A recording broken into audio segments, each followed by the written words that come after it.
Once there was a silly old ram, thought he'd punch a hole in a dam. No one could make that ram scram. He kept butting that dam. Ladies and gentlemen, welcome to Hoover Dam. We're about to start in just a few moments. Thank you. And now, enjoy the show. Building the dam that would harness the mighty Colorado River would take more than 4 years and cost 96 lives. Work began in 1931 in Colorado's Black Canyon.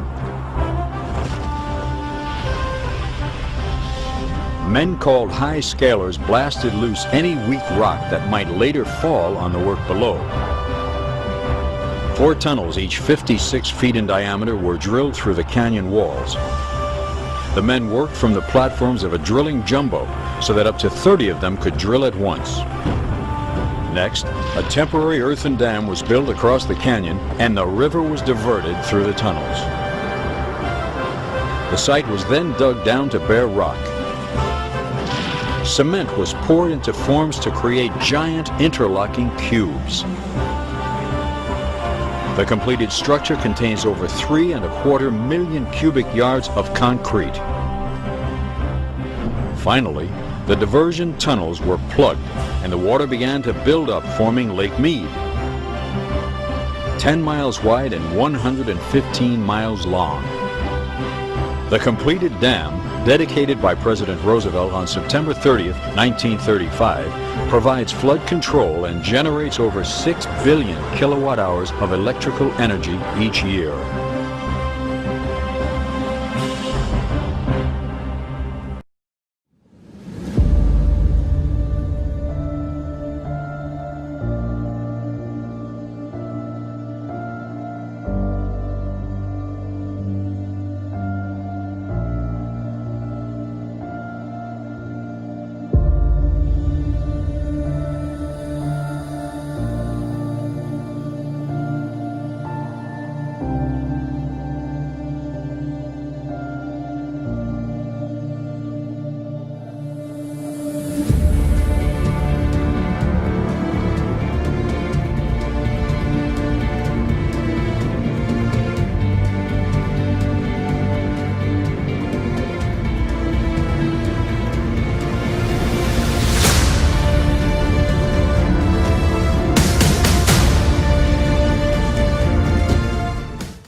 Transmitted at the request of the Nevada Emergency Management Agency. All residents in Boulder City below the Hoover Dam should evacuate immediately. A dam failure has occurred at the Hoover Dam and is expected to break within 45 minutes. I'm here at the city hydroelectric plant. Apparently, the notorious Idea men have taken the city dam hostage. Although we can't understand a word they're saying. What? I'm sorry, we get that. Good heavens! They're going to flood the...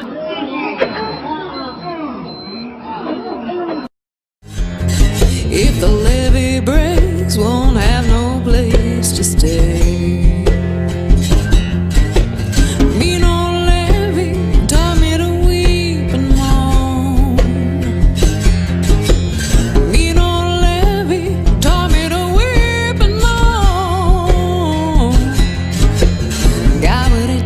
Make a mountain man leave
I just wanted to make a quick video because I feel this information is very important. I just wanted to get it out there. There's a couple things I want to bring to light. Is something that my friend Timmy found, which I believe is very important. I believe he has found something that is fitting with the keystone. And if you're not familiar with what the keystone essentially is part of the doorway or the gateway that unlocks the gateway. You know, we see the archways that have been built and they're being put up all over the Temple of Baal.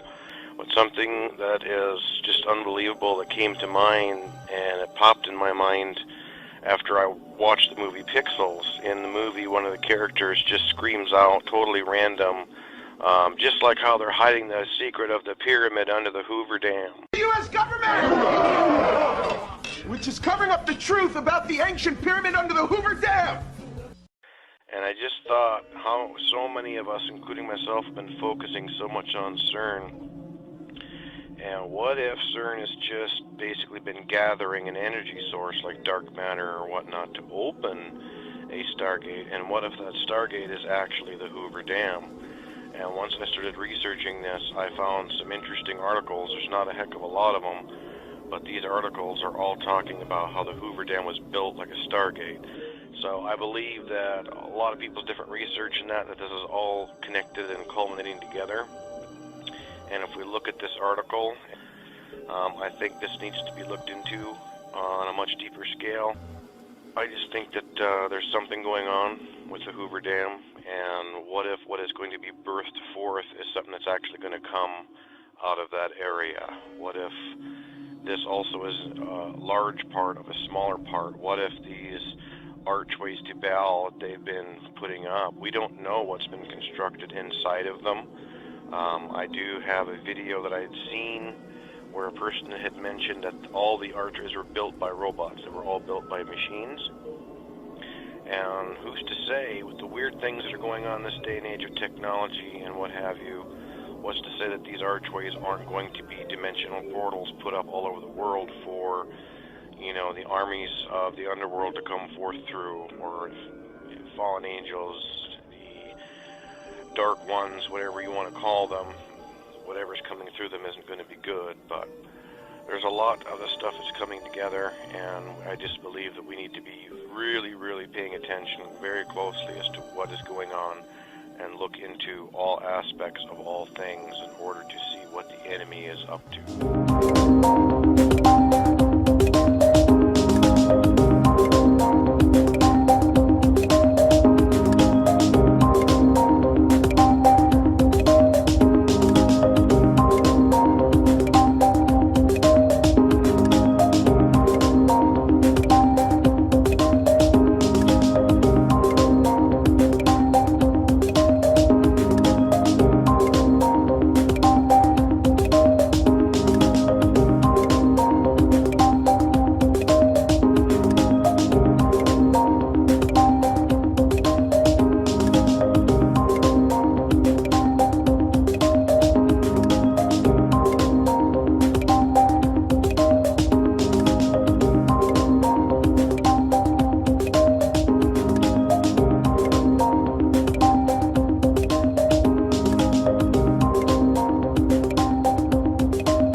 A 60-minute window on the primary target. You have multiple cell units moving on your position. Do not jeopardize the mission now.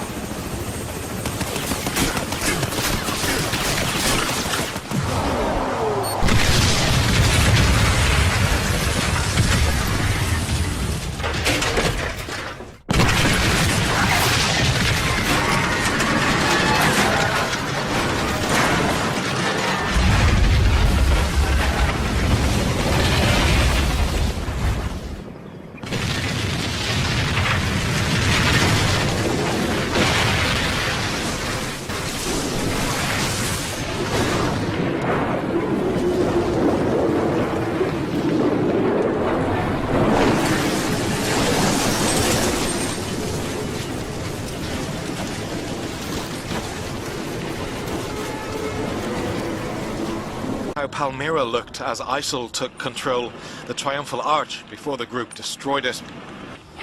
Today, the 2,000-year-old arch from the Temple of Bel looks like this. A group of Italian architects are reconstructing the arch using 3D robotic printers to bring the historic ruins back to life. We sometimes think about if we were in the positions of the Syrian people, and we would like to have our monuments as Italians. Also, that are very important for us, this kind of monuments and the relation that we have with our place. When the reconstruction is finished later this month, it'll go on display in London's Trafalgar Square and then New York's Times Square, before being taken to its final destination, the ancient city of Palmyra.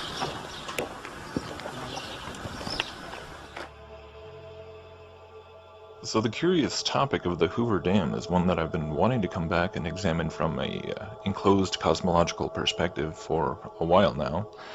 To me, it's just one more example of something that's been floating around out there in the conspiracy soup that, again, it seems to make a lot more sense if considered from a perspective where the stars aren't something that exists millions of light years away in outer space, but instead involve the spiritual realms, which somehow envelop the ceiling above our heads in this enclosed world.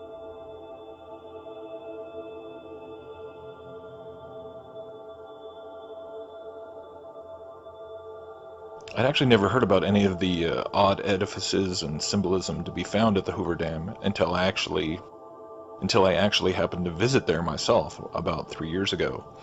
And as soon as I got out of the car and saw the two giant angel statues and the star map and zodiac made out of stonework on the ground, I instantly knew it was something I was going to have to go home and look into some more. And of course, when I did, there was a lot of others who had noticed these same out-of-place monuments and symbolism.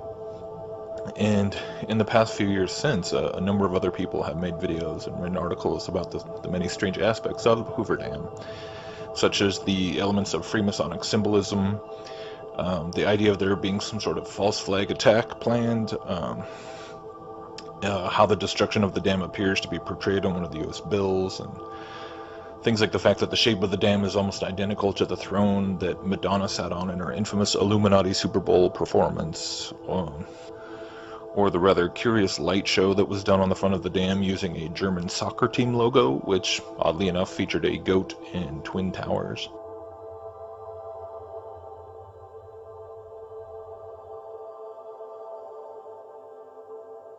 And of course, another thing that has surrounded all the conspiratorial Hoover Dam speculation is the idea of it somehow being a Stargate. And this, of course, ties heavily into the star map there, where it shows Alcyone of the constellation Pleiades. But it's the Stargate idea that has actually really intrigued me here, and the whole topic of Stargates in general is something that is honestly very intriguing to consider from the biblical flat earth cosmology perspective.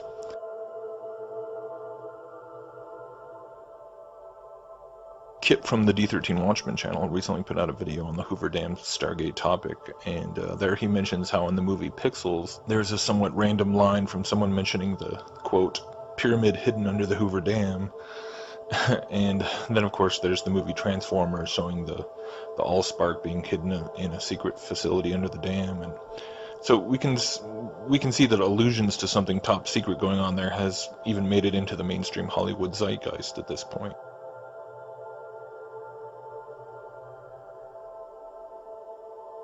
But okay, here's my 2 cents on it for what it's worth. I certainly find all those avenues I just mentioned very interesting, and I'm not trying to discount anything at this point, since it's honestly all just conjecture anyhow. But for me, I honestly don't lean towards the idea that there might be some sort of massive device buried in the bowels of the superstructure, or some strange alien-like technology, embedded into the construction of the dam itself, or whatever. Could there be some sort of planned catastrophic destruction of the dam that would plunge the entire American Southwest into emergency mode? Well, that wouldn't shock me at all if it happened. When you even just look at the levels of Lake Mead, which is the water behind Hoover Dam, over the past few years, it's already somewhat catastrophic just in that capacity, but that's kind of a whole other topic.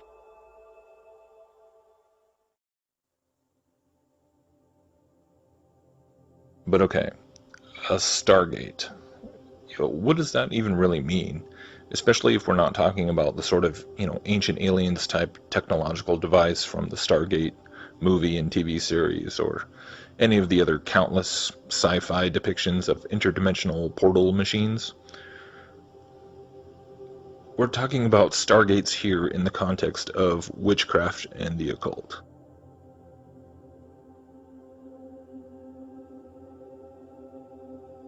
And honestly, it's kind of interesting to me that in none of the other videos or posts I've read on the occult New World Order connections to Hoover Dam, I've yet to see any of them that have explored the occult connections to the specific star featured on the Hoover Dam star map.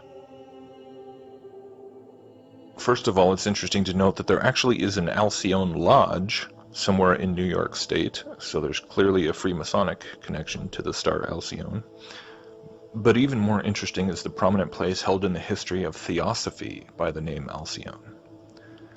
So, long before guys like Benjamin Creme were around, pronouncing the near arrival of the great Maitreya, or the coming one world leader, Antichrist, the Theosophical Society was fervently working to bring a Maitreya onto the world scene many decades before that. And two very prominent theosophists and occultists, the president of Theosophy at the time, Annie Besant, and this other guy, Ledbetter, were somehow led by their spirit guides to select this kid, basically, a 14-year-old Brahmin from India named Jiddu Krishnamurti, as the next Maitreya or Messiah of the New Age.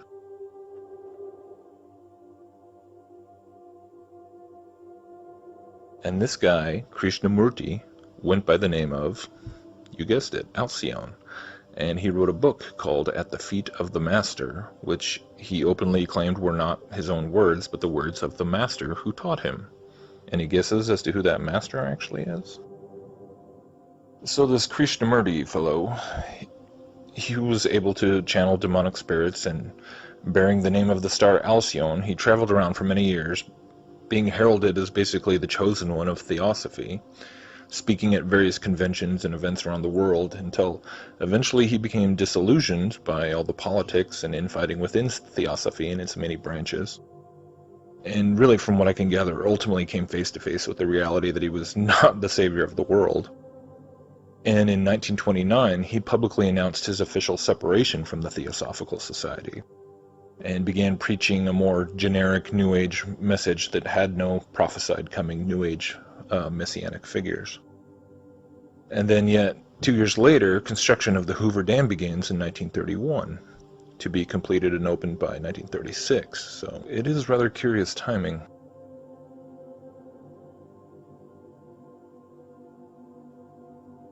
Now, when examining the monument erected to supposedly commemorate the men who died in the construction of Hoover Dam, many people have spent a lot of time trying to tease out esoteric meaning from the rather Egyptian-looking figure there, and what perhaps is being represented by the water and the sun and everything else. And it's real easy to get lost in the minutia of all of that. But for me, one of the things that really strikes me is just the simple, rather hidden in plain sight type of message from the whole basic theme of sacrifice itself in the inscription. Now, I'm not saying that no one actually died in the construction of the dam. I mean, I would actually have a hard time being convinced by anyone that you could even build something the size of Hoover Dam in the 30s and not lose lives. But when you step back and just look at everything that was chosen to be incorporated into a memorial, supposedly for a bunch of construction workers, then it's really just bizarre.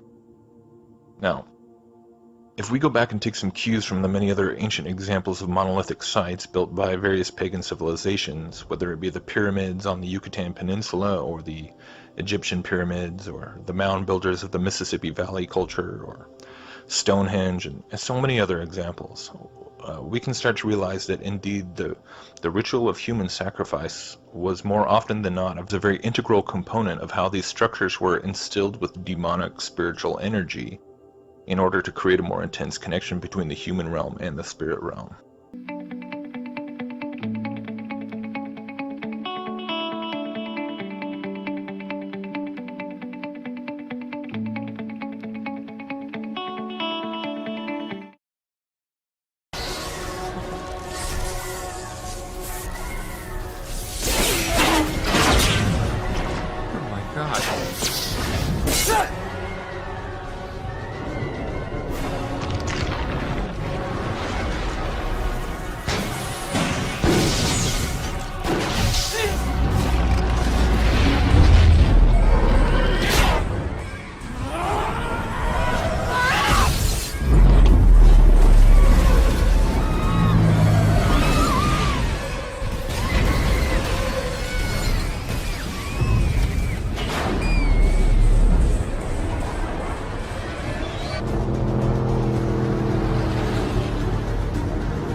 before it crests!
altars in the Middle East and elsewhere around the world, which are typically made of massive blocks of stone that have been used for ritualistic human sacrifice, and how this essentially creates a demonic stronghold in that region, sort of like a spiritual anchor point for the demonic realm. It uses the monolith itself as kind of almost like a spiritual battery.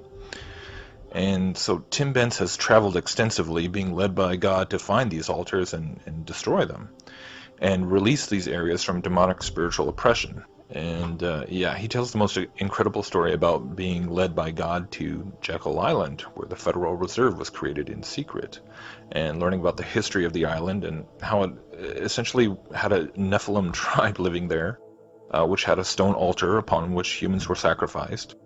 And this altar was, or is, underneath the very house where the Morgans and Rockefellers and, you know, the representatives thereof conspired to create the Federal Reserve. So definitely just go check that out, because it's probably one of the most intense interviews you'll ever listen to. But anyhow, this is the context and the concept through which I believe that the Hoover Dam and all the weird occult imagery and references to stars and angels and weird-looking portal designs in the floors and everything else makes the most sense to be interpreted through.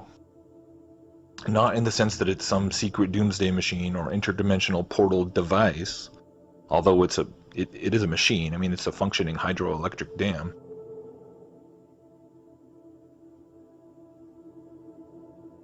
But at the same time, I think it's an altar, a massive monolith dedicated to the star god Alcyone.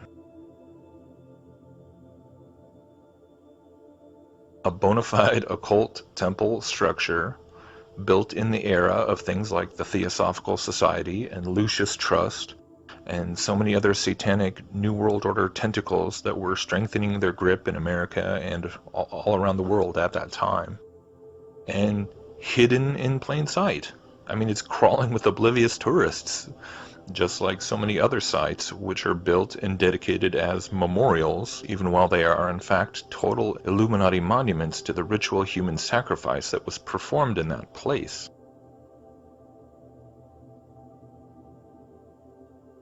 Just like Ground Zero in New York City. You're looking at the zodiac signs, and I just want you to notice that Gemini are the twins. And on September 11th, the Twin Towers, of course, were destroyed, that event, to bring in something else. And President Bush read Psalms 23 after the memorial for that. He read from Psalms 23. 10 years later, President Obama reads from Psalms 46. And you can look up, you can Google that, there's plenty of, you can look up his speech or whatever. But 23, then 46, and the next 23 would be 69. The next, whenever that time is, whatever, maybe, I'm just saying, the next thing is 69. Notice in the zodiac, Cancer, the symbol for Cancer is that 6-9, and also as above, so below. Now, the reason I'm mentioning this is there is a Hoover Dam conspiracy out there that on the back of the $50 bill, the Hoover Dam is there, that it is the Hoover Dam breaking, and there will be an event surrounding the Hoover Dam, the water, to bring in and usher a new race. So what is interesting about Psalm 69 is, and I'm going to read this to you, it says, "Save me, O God, for the waters are come in unto my soul. I sink in deep mire where there is no standing. I am come into deep waters where the floods overflow me.